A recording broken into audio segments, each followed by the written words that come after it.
Las otras cosas que tiene la Convención son las políticas descritas en el artículo 4.1 y que alcanzan a todos los países en desarrollo, que nos alcanzan a nosotros, son políticas que deberíamos adoptar y nadie tiene la menor preocupación. Hay otro compromiso que es producir las comunicaciones nacionales. Nosotros producimos 2 comunicaciones nacionales. Está la posibilidad de tener la tercera comunicación, para la cual hace más de un año el JEF otorgó $2.400.000 de regalo para hacerlo, y que la Secretaría de Ambiente mira así perdurar.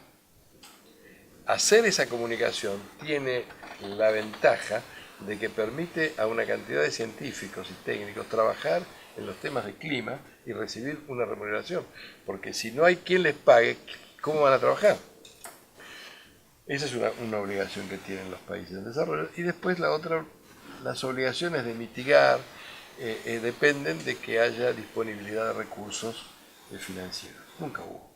No, para el protocolo de Montreal se creó un fondo, el protocolo de Montreal, para la supresión de las sustancias que deterioran la capa de ozono, que viene de la Convención de Viena sobre protección de la capa de ozono.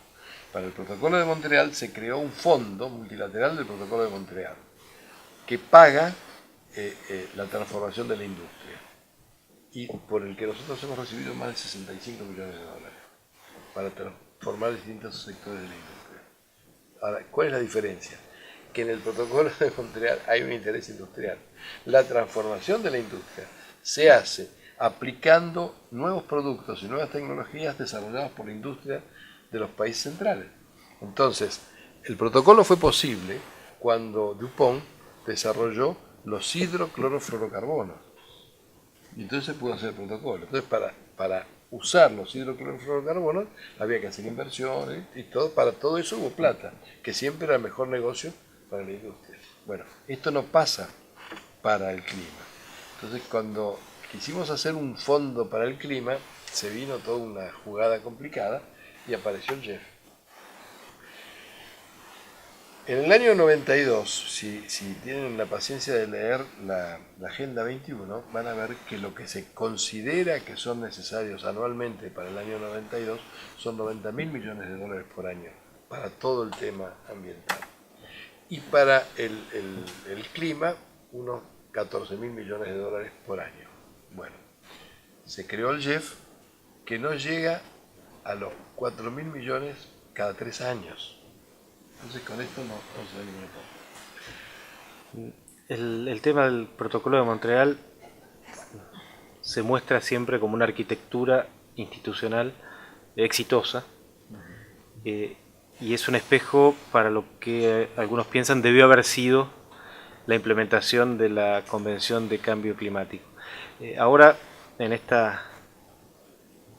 tu exposición aparece una cuestión que por lo menos está menos nombrada como uno de los problemas, que tuvo que ver justamente con que la convención se negocia tal vez sin un proceso previo y por lo tanto sin una toma de conciencia por parte al menos de las opiniones públicas, pero tampoco pareciera de los estados sobre la necesidad tal vez acuciante de abordar el problema del cambio climático.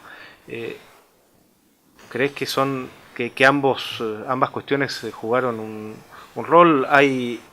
¿Hubiera habido una posibilidad de tener una arquitectura, un diseño institucional alternativo si hubiera existido esa conciencia, como sí sucedía con el adelgazamiento de la capa de ozono? Bueno, lo primero que tratamos de ver cuando empezamos la negociación fue si era posible adoptar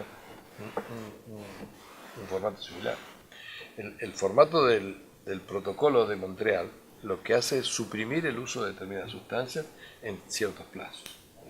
Nosotros teníamos gases cuya supresión es imposible. ¿Cómo va a suprimir el dióxido de carbono? ¿Cómo va a suprimir el metano?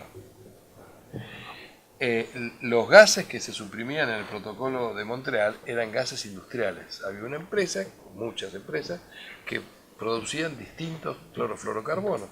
Esa tiene números, 11, 12, 23 distintos, que tenían distintos usos.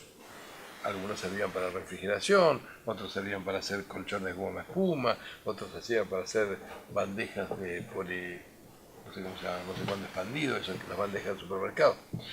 En fin, tenía distintos usos. Y lo que hacía falta es que la industria produjera algo para reemplazarlo. Entonces, la convención sobre ozono se aprueba en el 85 sin ningún compromiso de sustitución, simplemente con políticas generales.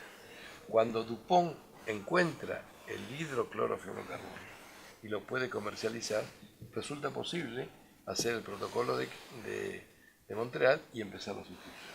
No había paralelo con el clima. En este momento está reunida en Bali la convención y el protocolo, la convención de Viena sobre la capa de ozono y el protocolo de Montreal. Tengo una hija que está ahí. Digo, ¿qué tal está la reunión? Muy aburrida, dice, realmente no pasa nada. Y muy aburrida porque lo que está pasando es una cosa industrial de sustituir una sustancia con otra y se juega el interés económico. Pero esto es lo que está pasando. Eso no es así, para bien o para mal, no es así con el clima. En el clima se trata de otros gases y además se tomaron, la convención habla en general, pero cuando se fue al protocolo se tomaron 6 gases. Una posición inicial de las islas de los estados insulares, pequeños estados insulares, fue que se refería solamente al dióxido de carbono. ¿Por qué? Bueno, porque es la principal causa, porque además es fácilmente identificable, fácilmente medible, se sabe lo que es. Hay otros gases que están en la naturaleza y que además se generaban por la combustión de fósiles que podían acercarse, como el metano.